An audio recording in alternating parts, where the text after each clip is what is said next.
Curriculum. So I remember when I was in high school, everyone said, when you get to college, you can study what you want.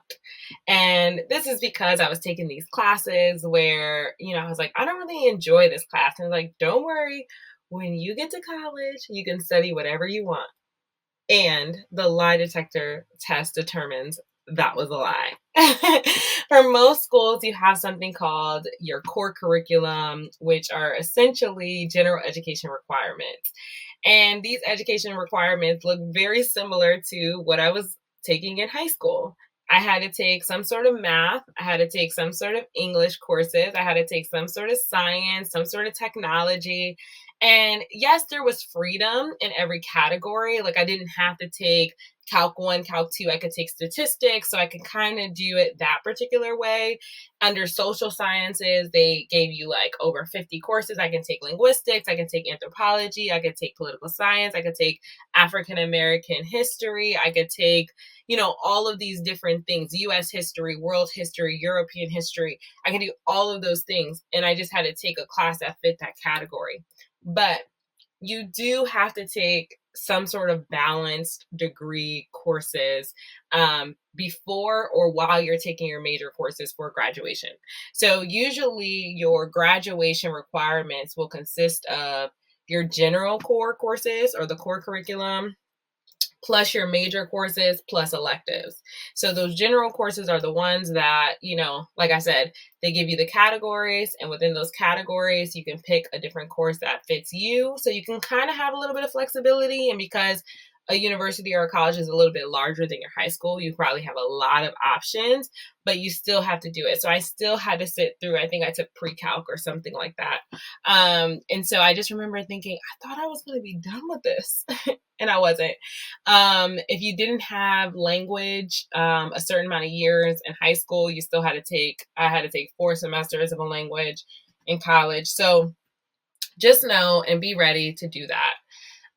Then there is a curriculum that is called open curriculum. So there are not a lot of core requirements, and you really get to build your own kind of degree plan. There's some really popular schools that have open curriculums, and it's Brown, Reed, which is on the West Coast, is another one of them. And I gave you a link under helpful links in case that's something that really interests you. So you're like, I don't want the restriction of them telling me in this major I have to take these classes. I rather organically pick what I want to study. And so if you look at the helpful links in the workbook, you'll see a link for those who are interested in open curriculum schools. I found, especially having worked at the high school that traveled the globe, where we had a project-based learning kind of school, open curriculum really helped them. For those of you who feel restricted and you feel like you have a lot of interest, open curriculum is really, really awesome. And so look them up and don't rule it out until you kind of see it. So just so you kind of understand the 2 different styles of curriculum as you're searching. So what is the difference between a major, a minor, certificate, concentration? What are all these things? So under major, your major, remember how I talked about our diploma? It's going to say the university that you go to or the college that you go to, the school that your major is housed in, and then the major is going to be on there. So my major was political science. My concentration was American government and politics. So that's really what I was focused on, because political science can be international relations. It can be like local politics. So whatever concentration. So usually what that looks like is a major is going to be around 24 to 30, maybe 45 credits, right? It's going to be a lot like I would say 40% of your degree, right? So 40% of your degree is going to be in the major. So I took all these classes in the major. So I took courses like Black American politics. I took courses like the history of the political system in the United States. So I took all of these courses. And then under my concentration is really what I wanted to like hone in on, American government politics, right? So those courses were underneath a certain concentration, and they told me that within this concentration, you have to take, let's say, 4 out of these 12 classes.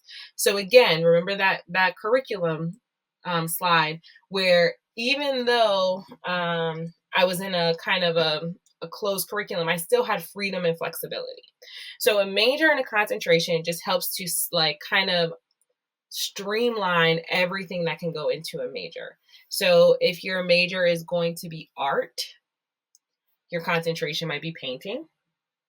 Your concentration might be visual art and design, right? So there can be so many different types of concentration. So when you're looking it up, don't only look up the major, but what concentration areas do they have? Concentration areas are really good, especially if you know specifically what you want to do or study, because that means they have faculty that do that specific thing too. So it kind of gives you a highlight into it. A minor is something where you probably take around 4 courses in your degree, maybe 5, and you might minor in something. So I minored in human rights. So in my minor of human rights, I took, I think it was like 4 or 5 courses in the human rights department. And because of that, I qualified for the minor. And so you can kind of do that on your own because your curriculum is pretty flexible, that it usually has elective courses. So elective courses are just courses that don't fit within your degree plan, but they're extra courses so you can be a holistic student. So you can have a little bit of freedom and flexibility and fun while you're earning your diploma. You're not only taking these courses in your major, but you can take some extra ones. Some students decide to just like pick from here or there, and other students decide to make those elective courses into a minor. Okay, I have 6 elective spaces in my degree program. Okay, cool. I want to minor in French. Okay, I'm going to take French 1, French 2, French 3, French 4, French literature, and study abroad to say I understand French culture. Cool. Those are my 6 classes. You fill out a form, you earn your minor. Now, the minor a lot of times is not on your diploma, but you can put it on your resume. A certificate is a offering for schools. So sometimes individuals might just go to a college or university just to earn a certificate. They're not there to earn a bachelor's degree. They're literally just there to earn a certificate. So maybe the certificate will be in community organizing, and they'll take all of these different classes underneath that, and boom, now they have a certificate. So that certificate they can, put up on their wall. They can show employers, hey, I advanced my degree, or I have a certificate in this particular subject matter. So understand that all of these things you're going to see on the website, and it's up to you to know. First, you want to find a major, and then you can say if you're like stuck between 2, you can find a minor. Now, there are students who double major, which means that you have to take 2 particular studies of interest and fit them in. Now, double major students might decide, you know what, I want to be here for a 5th year or a 6th year to finish my double major. What is my advice on that? My first advice is talk to your academic advisor. The second piece of advice I would say is, what benefit do you have with a double major, and will it help you when you finish? Or do you need to just finish and have 1 major, maybe a minor, and then go to graduate school to further understand the duality of those 2 majors, right?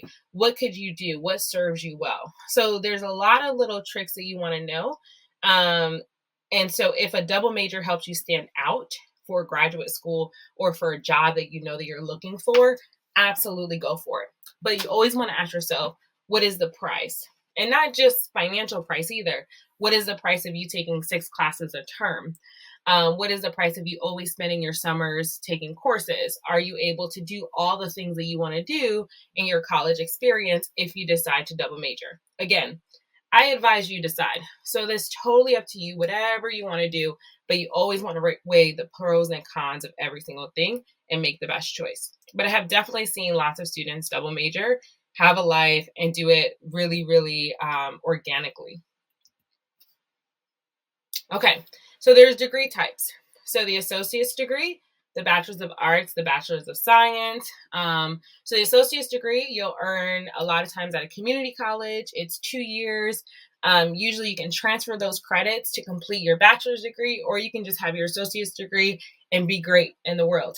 And so sometimes what you'll find with a community college system, they'll usually be partnered with some state school, and a lot of times they have what's called a pipeline program.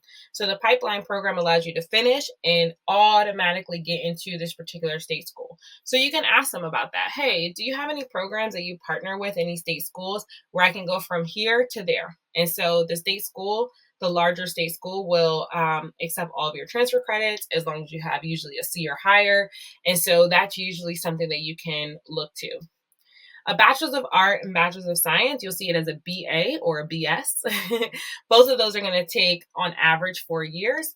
And it's an opportunity to explore, outside of your major. So bachelor's of art is usually going to be a lot of the liberal arts components. So you're going to have different ones like anthropology, history, political science, sociology, um, all of those different things will fall under your bachelor's of art. And then bachelor's of science, most times it's going to be STEM. So your science, technology, engineering, math. Sometimes it'll be business. So those are the ones that you're going to find under the bachelor's of science. Both of them are 4-year degrees. Both of them are just the beginning of your journey. Sometimes you'll see a bachelor's of art in biology, and sometimes you'll see it under the bachelor's of science. Again, it all depends on the structure of a university or a college. Remember, depending on the names of their schools, right? So if they only have a school of art, a lot of times they'll usually put it together, School of Liberal Arts or School of Arts and Sciences. It just depends where they house different things. So don't get caught up on it.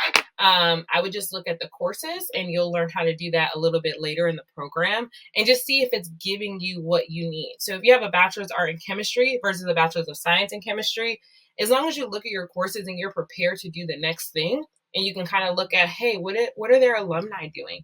What are their faculty having researched or worked in the field? Can they really prepare me? That's really the question that you want to understand.